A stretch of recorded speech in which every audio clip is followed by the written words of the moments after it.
ज्योति जनार्दन दीपं ज्योति हरते।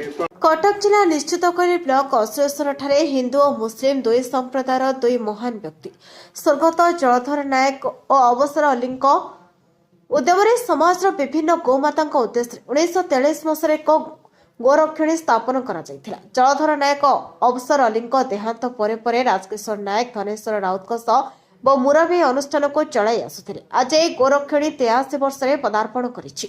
किंबदंती कहे यह गोरक्षणी प्रतिष्ठा दिन ठारू आज पर्यंत मुठी चाउल भिक्षार चलुअछि। अश्वेश्वर गोमंगल समिति में केवल बुढ़ा अकर्मण्य गोमाता को आश्रय दि जाए बोली अनुष्ठान वर्तमान सभापति पूर्वतन मंत्री अतनु सव्यसाची संपादक वर्षियान परशुराम द्विवेदी मत दियंती। आज पवित्र गोष्ठमी तिथि में अश्वेश्वर गोमंगल समितिर 83तम वार्षिकोत्सव पालित होगा सह गोमाता सुरक्षा सेवा उपर एक आलोचना चक्र समितिर सभापति पूर्वतन मंत्री अतनु सव्यसाची नायक सभापतित्व में अनुष्ठित हो जाइछि। कार्यक्रम में मुख्य अतिथि भाव साधु ब्रह्मानंद सरस्वती सम्मानित अतिथि भाव गौतम गुरुजी प्रशांत कर जोग देइथिले। मुख्य अतिथि साधु ब्रह्मानंद सरस्वती गोमाता देह 33 कोटी देवादेवी बास करथिबा ने कहिथिबा बेले सभापति अतनु सव्यसाची नायक कहिथिले मनुष्य जीवन में गोमाता जन्मदात्री मार सेवा कले भगवान शांतिवती बोली कहिथिले। कार्यक्रम शेष में अनुष्ठान कोषाध्यक्ष प्रशांत कर धन्यवाद देवा सह गोमंगल समिति युवगोष्ठी जोड़ी होगा कहते। आज कार्यक्रम में समाजसेवी शांतनु नायक केन्द्रापड़ा जिला बीजेडी सभापति शिवप्रसाद बल सरपंच सजय सेठी शताधिक साधारण जनता जोगदेवा बहु अवसरप्राप्त प्रशासनिक अधिकारी राजनैतिक व्यक्ति जोगदे। जो अश्वेश्वर गोमंगल समिति वार्षिकोत्सव पालित अश्वेश्वर गोमंगल समिति 1943 मसीह प्रतिष्ठा है। अंचल बहु विशिष्ट व्यक्ति जड़े हिंदू जलधर नायक जड़े मुसलमान अफसर अली मिसिकी अनुष्ठान कर मुठी भिक्षा को पाथ्य कर गो सुरक्षा हो गो सुरक्षार वार्ता एठी जाऊँचे सारा समाज को जाऊँचे। मेनका गांधी ठार आरंभ कर गजपति महाराज समस्ते अनुष्ठान को आसते। अनुष्ठान गोटे नियार अनुष्ठान गो सुरक्षा क्षेत्र में ये गोटे माइल खुल शतायु अनुष्ठान कहले चलो। शतायु अनुष्ठान 100 वर्ष पूर्ण नहले भी पखापाखि होगा एवं यटा को जो महात्मा मैंने आरंभ करते सी गले सब चले से साहाय्य सहयोग करते ये कम करते कर्मी हिसाब से सब गले आम सब जी आसचु आम जानूँ ये गोटे शतायु अनुष्ठान ये गोमाता मान सेवा कर गाँव में गोटे गाई बुढ़ हो गले पड़ता पड़ी रही तो गाँ लोक गोटे लोक घर उठे खावा बचे सहज नुहे ये गोटे अनुष्ठान रही ये आनी छाड़दे ये आम जो सेवक मान अच्छा सी सेवा करेंगे बचे खावा देवे सब करेंगे ये ये जो मैंने अवहेलित वृद्ध वृद्धा रुग्ण गोमाता असुविधार भोग कर साहाय्य सहयोग जोगेदेवा। बहु घात प्रतिघात भितर ये अनुष्ठान गति कर चली अन्यान्य गोशाला ठारू ये गोरक्षणी गोटे भिन्न कारण ये केवल भिन्नक्षम आउ गोमाता माने रहती सेवा करा जाए किसी पाइबार आशा न था। भारतीय संस्कृति आ गोमाता होती आमर प्रमुख स्थान रही से गोमाता गाव विश्वस्य माता गोमाता होती समग्र विश्वर होती माँ तेणु गोमातार सेवा कले 33 कोटी देवता ही पूजा पाती ऋषि माने मध्य संतुष्ट हुंती। तेणु मनीष जो 3टा ऋण नहीं जन्म नहीं थाए पितृऋण ऋषि ऋण एवं देव ऋण ये गोमाता सेवा द्वारा ही सब ऋण से मुक्ति पाए निजे सुखरे रहे समाज को मध्य सुखी कराए। से दृष्टि आज अश्वेश्वर गोरक्षणी है गोपाष्टमी पाईत है स्वामी ब्रह्मानंद सरस्वती आसी एवं एठी आमर गोरक्षणीर समस्त कर्मकर्ता गोभक्त माने ओडिशार विभिन्न स्थान आसी सम्मिलित होते आउ उत्सवटी बहुत सुंदर भाव पाईत है। समस्ते संकल्प नहीं गले गोमाता सेवा करेंगे बा सेवा व्यवस्था करेंगे। जय गुरु जय गुरु। ओम ब्रह्मादिभ्यो ब्रह्म विद्या संप्रदाय कतुर्भ्यो वंशशीर बाहुमस्मि ईश्वर गुरु आत्मेति मूर्तिभेद विभागिने व्योमवत् देहाय दक्षिणामूर्तये नमो नमः। नमो ब्राह्मण्य देवाय ओ ब्राह्मण्य हिताय च जगद्हिताय कृष्णाय गोविंदाय नमो नमः।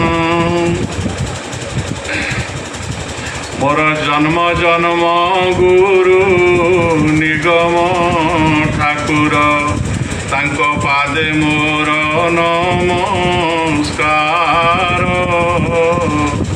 आज दियंतु आशीष ये सभाजन को प्रणमुछि बारंबार।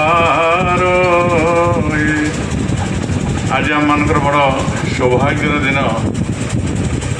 आज सनातन धर्मर गोटे अविस्मरण दिन। यह हूँ गोपाष्टमी बा गोष्ठाष्टमी कहुए, जहाँ को कृष्ण वंदे जगत गुरु बोली आम कहुचे। आम गुरु को कहुचे मदगुरु श्री जगत गुरु। तांकर प्रथम काम था भगवान से आउ कि करूँ आग गो सुरक्षा करने जाई गोपाल होता अर्थात गो मान को पालन करुले। गो रक्षापी से निजे जाकि गाई की चरौले गाई जग जोटा आमको आज घृणा लगुच करने आम गाई जगी पारानी।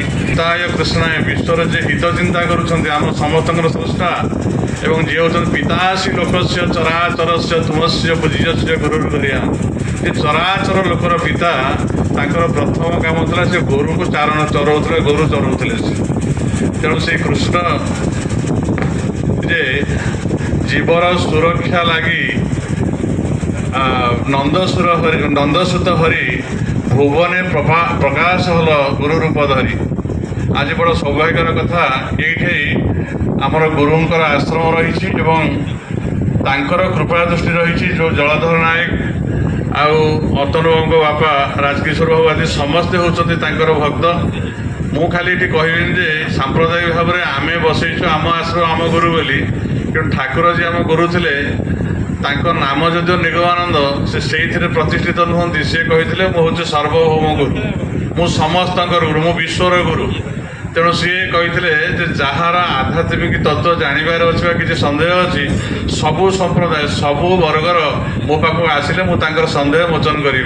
तेणु सी समस्त गुरु थे। आउ जे गुरु हमें देह न थाए सी निर्विकल्प समाधि की जाई ब्रह्मरे नीति को प्रतिष्ठा कर ऋषि हूँ साक्षात परम ब्रह्म। तेणु से आम समस्त अंतर बाहर रही।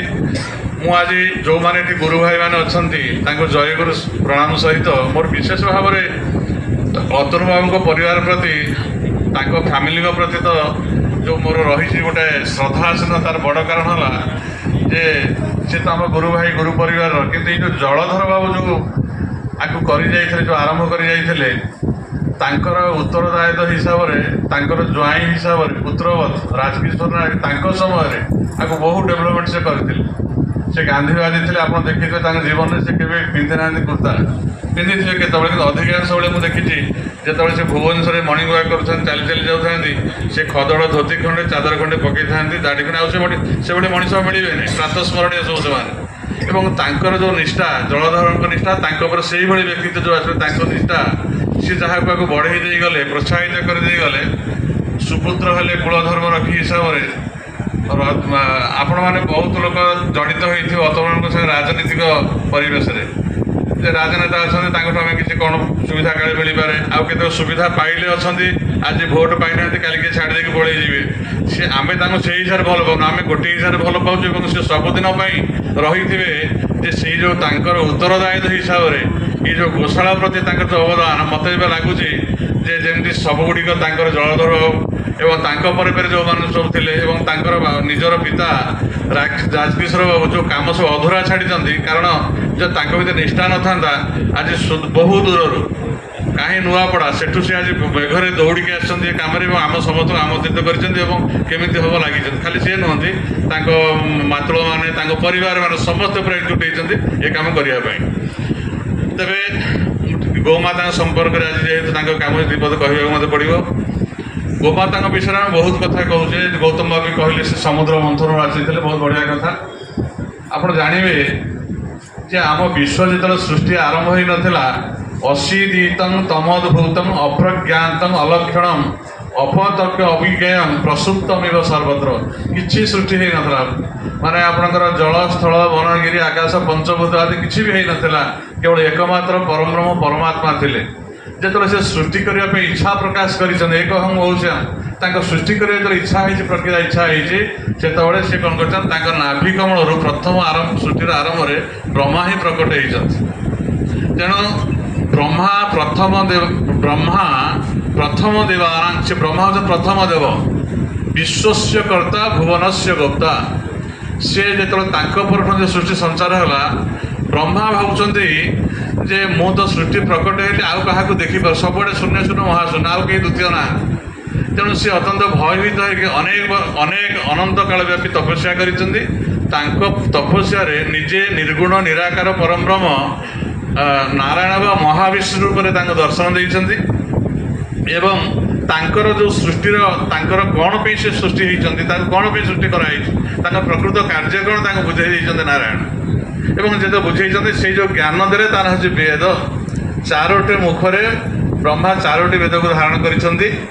ଏବଂ ସେଇ ଯେଉଁ 4ଟି ବେଦ ସେ ତାଙ୍କୁ କହିଲେ, ସେତେବେଳେ ସମୟରେ ସେଇ ଶ୍ଲୋକଟି ହେଉଛି ଭଗବତ ଗୀତାରେ ଅଛି ଯେ ସହଯଜ୍ଞା ପ୍ରଜା ସୃଷ୍ଟ ପୂର୍ବବାଚ ପ୍ରଜାପତି, ଅର୍ଥାତ୍ ବ୍ରହ୍ମାଙ୍କ ସହିତ ସିଏ ଯଜ୍ଞଟିକି ସୃଷ୍ଟି କରିଛନ୍ତି ପ୍ରଜାମାନଙ୍କ ପାଇଁ।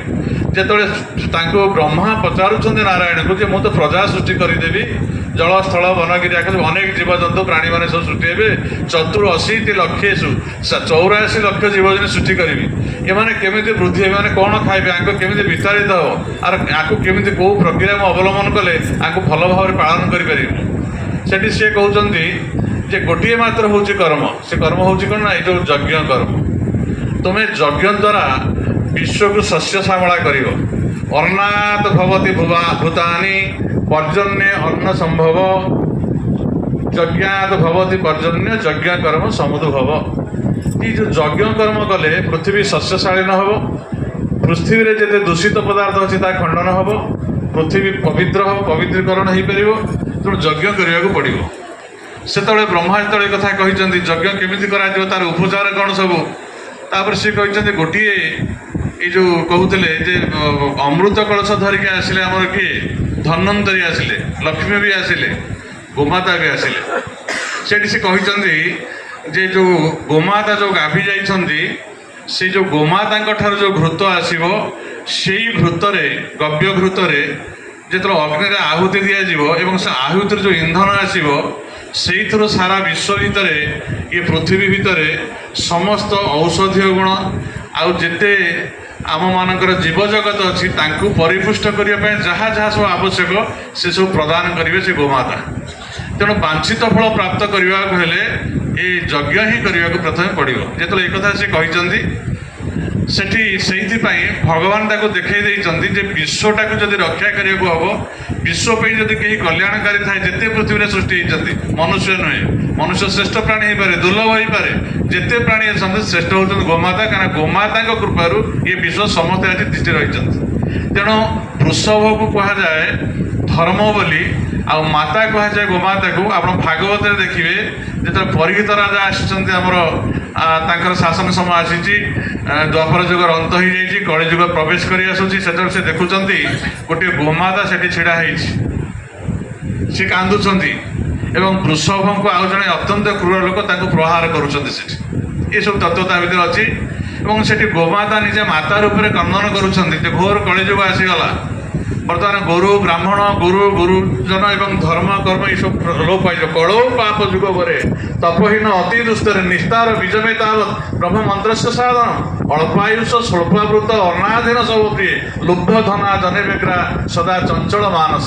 ଅତି ପାପୀ ମାନେ ହେଇଯିବେ, ଅତି ଭ୍ରଷ୍ଟାଚାରୀ ହେଇଯିବେ, କେହି କାହାକୁ ମାନିବେ ନାହିଁ। ଇଏ ଘୋର କଳିଯୁଗରେ କେମିତି କ'ଣ କରାଯିବ ଏବଂ ଏଠି ଅଧର୍ମ ପଶି ଆସିଲାଣି, ସେ କାନ୍ଦୁଛନ୍ତି। ଏବଂ ପରବର୍ତ୍ତୀ ଅବସ୍ଥାରେ ଯେତେବେଳେ ଆସିଛନ୍ତି ଗୋମାତା, ଏ ପୃଥିବୀ ଧ୍ୱଂସ ଆଡ଼କୁ ଯେତେବେଳେ ଧ୍ୱଂସାଭିମୁଖୀ ହେଇଛି, ଏ ଗୋମାତା ହିଁ ତାଙ୍କୁ ରକ୍ଷା କରିଛନ୍ତି।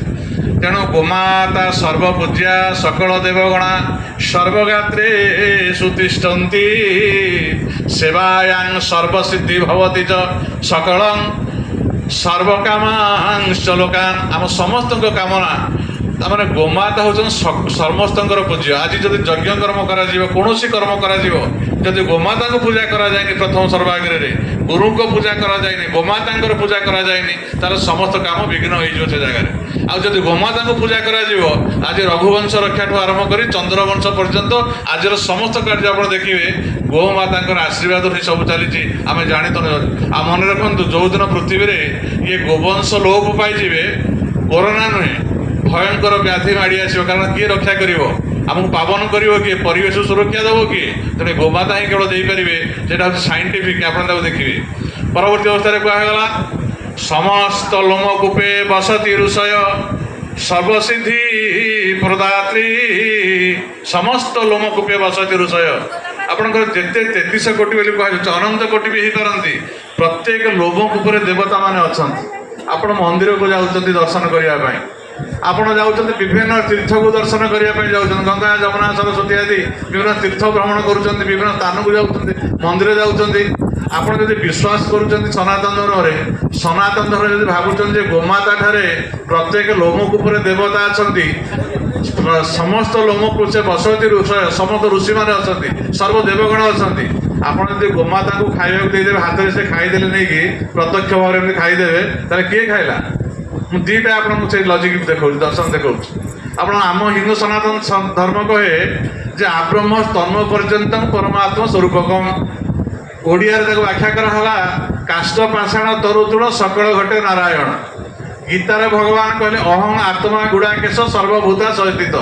मु मंदिर में थी पारे कि सीमित नुहे मु समस्त भितर अच्छी मदेह गुरु मंदिर देह देवालय प्रकृत जीव देव सदाशिव आम समस्त देह मंदिर ईश्वर सर्वभूता हृदय से तिष्ठति अर्जुन मु ईश्वर रूप में समस्त हृदय अच्छी मु आत्मा रूप अच्छे भगवान निजे करे मुहरे जदि आम समस्त भितर भगवान अच्छा गोमाता भितर किए अच्छे आपण कहते गोमाता भितर किए अच्छे से भगवान अच्छा आपण भितर भगवान अच्छा से पंडित जन क्या कहुए भगवान कहले विद्या विनय संपन्ने ब्राह्मणे गभीरस्थिनी सुरी चैव स्वपाके च पंडिता समदर्शिना प्रकृत पंडित पाठ पढ़िले कि पंडित हमें ना समदर्शिना केमी हम ना जी विद्या विनय सपर ब्राह्मण होता ना कहीं से चंडालटा होता ना कहीं से गोरु बा से हस्ती बा से गोटे श्वान कुकुरटी होता ना कहीं पंडित समदर्शिना जाति धर्म वर्ण निर्विशेष उच्च नीच निर्विशेष धनी दरिद्र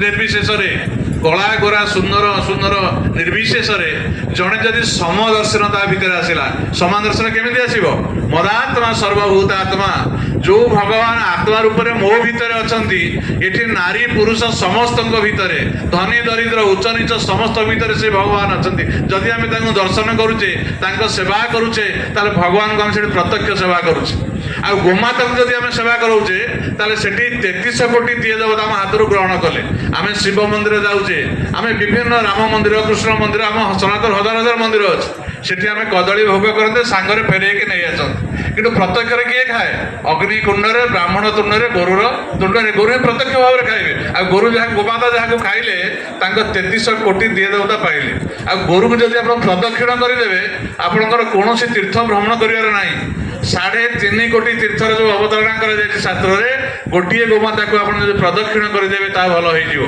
गोमातार जो पुछ रही पछपटे जदि पिला डरी चिड़ुं रोग हो प्रतिदिन आसतु मेडिसिन भी खाऊ था गोमातार पुछ टी मुंडे बाढ़ातु देखो आस्ते आस्ते रोग भल भाव आरंभ कर से विषय आज आलोचना करनी केवल मुझे कहबार तात्पर्य होची जे जेतबेले भगवान हमको सृष्टि कले गोमाता सहित सृष्टि कले गोमाता आसिले एवं गोमाता ठारू आम जो उपकार पाऊले आज धीरे धीरे आम कलिहत मार माने आम धर्मकर्म छाड़ी पितामाता छाड़ी आज बड़ा दुखर कथा आमर वृद्धा पितामाता आज ओल्ड एज होम व्यवस्था कराई लोक अनुदान मांग सरकार को जे मुझे गोटे ओल्ड एज होम कर मत किसी पैसा दि जाओ आठ लज्जा कौन हो आपको बंद कर दरकार ओल्ड एज होम दरकार ना ओल्ड एज होम जेपर्यंत तैयारी चली आम मैंने से पर्यंत भावुँ आम पितामाता से रखा तेणु प्रोत्साहित करा ओल्ड एज होम करा पितामाता केन्द्रापड़ा द्वितीयरंजन महांती रिपोर्ट नायबती टीवी।